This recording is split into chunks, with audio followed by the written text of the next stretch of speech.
Hello friends, this is Puneet from Puneet astrology. जैसा कि Saturn की सीरीज़ चल रही है, हम बात करेंगे आज शनि जब सेवन्थ हाउस में हो तो वो किस तरह के रिजल्ट्स देता है। दोस्तों, सबसे पहला ये मैरिज हाउस है। तो शनि यहाँ पर आएगा तो आपकी मैरिज को डिले करता है। शनि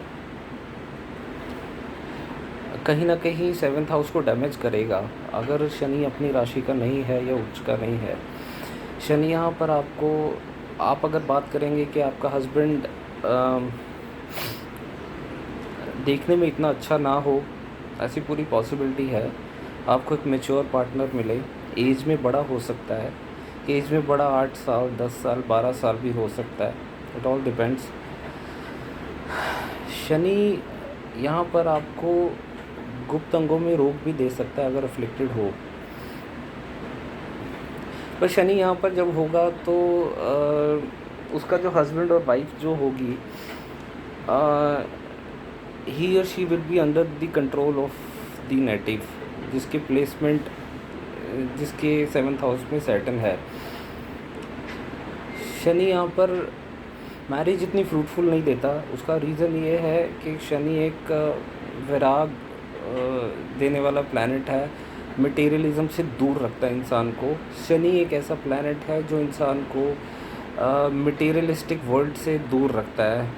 सो बेसिकली मैरिज उसके लिए एक रिस्पॉन्सिबिलिटी की तरह होगी। वो अपनी रिस्पॉन्सिबिलिटी ज़रूर निभाएगा, पर आपके रिलेशनशिप इतने अच्छे नहीं होंगे जस्ट बिकॉज ऑफ सैटर्न की प्लेसमेंट या सेवन्थ हाउस में है। सो बेसिकली अच्छा डिप्लोमेटिक बनाता है इंसान को यहाँ पर शनि। पॉलिटिक्स के लिए अच्छा है। पॉलिटिक्स, अगर आप पॉलिटिक्स में हो तो शनि की प्लेसमेंट यहाँ पर आपको अच्छे रिजल्ट्स देगी। सो सेवन्थ हाउस को लेके आपको एफर्ट करना पड़ेगा। आपको अपनी मैरिज को लेके बहुत एफर्ट दिखाना पड़ेगा, तभी आपकी मैरिड लाइफ स्टेबल होगी। ये उस केस में अगर कोई बेनिफिशियल एस्पेक्ट है तो आपकी मैरिड लाइफ को स्टेबल करेगा। अदरवाइज सैटर्न यहाँ पर आपका डाइवोर्स भी करा सकता है। अगर वो सिक्स्थ हाउस का लॉर्ड है तो मैरिज में आपका डाइवोर्स भी हो सकता है। अगर एट्थ हाउस का लॉर्ड होके सेवन्थ में आएगा तो एट्थ हाउस जैसे उतार चढ़ाव का होता है, तो आपकी मैरिड लाइफ में उतार चढ़ाव बहुत होंगे। ट्वेल्थ का लॉर्ड अगर होके सेवन्थ हाउस में आएगा शनि, तो क्योंकि ट्वेल्थ हाउस लॉसेस का होता है और शनि एक मैलेफिक प्लैनेट है, तो वो कहीं ना कहीं, क्योंकि अलगाव देता है शनि, तो कहीं ना कहीं आपका डाइवोर्स भी करवा सकता है शनि यहाँ पर, अगर किसी बेनिफिशियल एस्पेक्ट में नहीं है तो। सॉरी। अब यहाँ बात कर लेते हैं फ्रेंड्स शनि की दृष्टि की। शनि की दृष्टि जब नवम भाव पे जाएगी तो शनि, क्योंकि नाइन्थ हाउस आपके फादर का होता है, तो फादर से मिलने वाले गेंस किसी भी तरह से वो आपको डिले से मिलेंगे।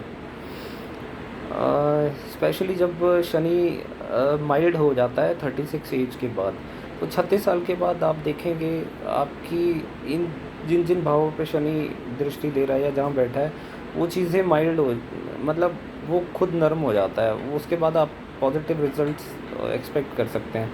अब हम बात कर रहे थे नवम भाव पे शनि की दृष्टि, तो फादर से आने वाले मिलने वाले गेन्स वो आपको डिले से मिलेंगे। फादर के साथ रिस्ट्रिक्शन, मतलब आपके रिलेशनशिप भी रिस्ट्रिक्टेड रहेंगे। फादर बहुत डिसिप्लिन वाले हो सकते हैं। फादर आपको रिस्ट्रिक्ट करेंगे हर चीज़ में। वो आपको ये इस बात का एहसास दिलाएंगे कि डिसिप्लिन क्या होता है। आपको अपनी लाइफ डिसिप्लिन से जीनी चाहिए। भाग्य उदय भी आपका 36 साल के बाद ही देखा गया है यहाँ पर, क्योंकि शनि, और सबसे बड़ी बात है शनि जिन जिन भावों पर दृष्टि देता है वो जनरली फर्स्ट फेज़ में हर इंसान को आप देखेंगे वो एफर्ट करता हुआ ही नज़र आएगा। वही चीज़ें उसकी लाइफ में हो नहीं रही होती और उसी चीज़ों के लिए वो भाग रहा होता है, और वो शनि एफर्ट करवाता है और इतनी आसानी से रिज़ल्ट नहीं देने देता, तो आपको मेहनत करनी पड़ती है। नाइन्थ हाउस में अगर धर्म का स्थान है तो धर्म से जोड़ेगा आपको और आपको ये एहसास कराएगा कि आपको स्पिरिचुअल होना ही पड़ेगा। शनि की दृष्टि नाइन्थ हाउस पे ये बताती है, क्योंकि लक का हाउस है तो भाग्य आपका साथ नहीं देगा। भाग्योदय भी आपकी मेहनत से ही होगा, आपको एफर्ट करने पड़ेंगे, राइट। एंड और शनि की दृष्टि यहाँ से लगन पर जाएगी, तो लगन आपकी पर्सनालिटी, आपका कैरेक्टर, आपकी नेचर।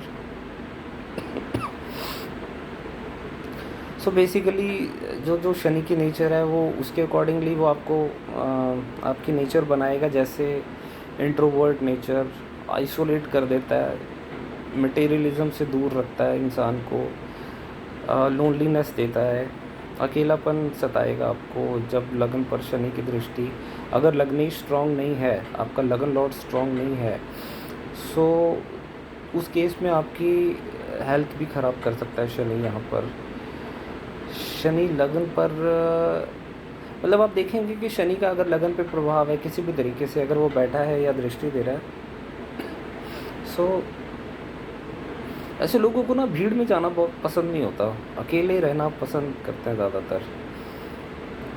सो अब शनि की जो दशम दृष्टि जाती है वही आपका कर्म है, क्योंकि कालपुरुष की कुंडली के हिसाब से भी दशम भाव कर्म का स्थान है, वहाँ आपको कर्म करना पड़ेगा। 4th हाउस पे जो दृष्टि जाएगी, दशम दृष्टि, तो बेसिकली ऐसा इंसान ना 4th हाउस के पीछे जो जो चीज़ें रिप्रेजेंट करता है उनके पीछे भागता अब वो नज़र आएगा आपको। वही चीज़ें हो नहीं रही उसकी लाइफ में। जैसे घर में सुख सुविधाओं को बनाने के पीछे भाग रहा होता है। घर की सुख सुविधाएं कुछ जैसे घर में किसी भी तरह का कंफर्ट है, ये जो चीज़ें हमें सुख देती हैं, गाड़ी, एसीज़, या आपको अच्छा घर में आपका फर्नीचर हो, ये सारी चीज़ें जो सुख देती हैं आपको घर के अंदर, सुख सुविधाएं, तो उनके पीछे भागता रहेगा। वो कोशिश करेगा कि वो चीज़ मेरे घर में आए, तो बेसिकली उसी के पीछे वो एफर्ट करता रहेगा। कुछ हद तक मदर के साथ रिलेशनशिप भी रिस्ट्रिक्टेड रहेंगे, मदर के प्यार से वंचित रहेगा इनिशियल फेस ऑफ लाइफ में, तो ये रिज़ल्ट ज़रूर होंगे। फिर धीरे धीरे सैटर्न जैसे माइल्ड होगा, उसके बाद अगर वो स्ट्रॉन्ग है तो आपको चीज़ें आपकी फेवर में आती हुई नज़र आएंगी। सो बेसिकली सैटर्न एफर्ट है, सैटर्न आपको एफर्ट करना पड़ेगा, मेहनत। वो एक ऐसा टीचर है जो आपको प्यार से नहीं आपको सिखाएगा। जैसे इंसान को बहुत स्ट्रिक्ट तरीके से कोई टीचर मिलता है ना, बहुत स्ट्रिक्ट है, तो वो किसी को अच्छा तो लगेगा नहीं जो उसको स्ट्रिक्टली डील करे अपने स्टूडेंट को। तो वो स्ट्रिक्ट टीचर है, वो आपको सिखाता है पर बहुत चाबुक लेके बैठ जाता है ना जैसे कोई, वो ऐसे सिखाएगा आपको। तो बेसिकली सैटर्न कर्मा है, पास्ट लाइफ के आपके जो पेंडिंग कर्मा है, सैटर्न उस चीज़ों को रिप्रेजेंट करता है। वही चीज़ें आपको सीखनी है इस जन्म में, और उन्हीं चीज़ों के लिए आप एफर्ट करते हैं और आपको वही चीज़ें करनी पड़ती है लाइफ में। तो बेसिकली 7th हाउस का सैटर्न मैरिड लाइफ भी स्टेबल 36 साल के बाद ही करेगा। सो सैटर्न के केस में पेशेंस, मैं बार बार यही बोलता हूँ कि शनि के केस में लोगों को पेशेंस रखनी चाहिए। वेट फॉर योर टाइम, आएगा ज़रूर। सैटर्न कभी डिनाई नहीं करता, आएगा ज़रूर और फॉर श्योर आएगा। सो पेशेंस से डील करें जहाँ पर सैटर्न बैठा है। सो गाइस, ये मेरे एनालिसिस थे जब शनि सप्तम भाव में होता है। सो आप भी अपना एक्सपीरियंस अगर शेयर करें कमेंट बॉक्स में, और प्लीज़ गाइस मेरा चैनल सब्सक्राइब करें, लाइक करें, और please press the bell icon, ताकि मैं जो भी वीडियो अपलोड करूं उसकी नोटिफिकेशन आपको आती रहे।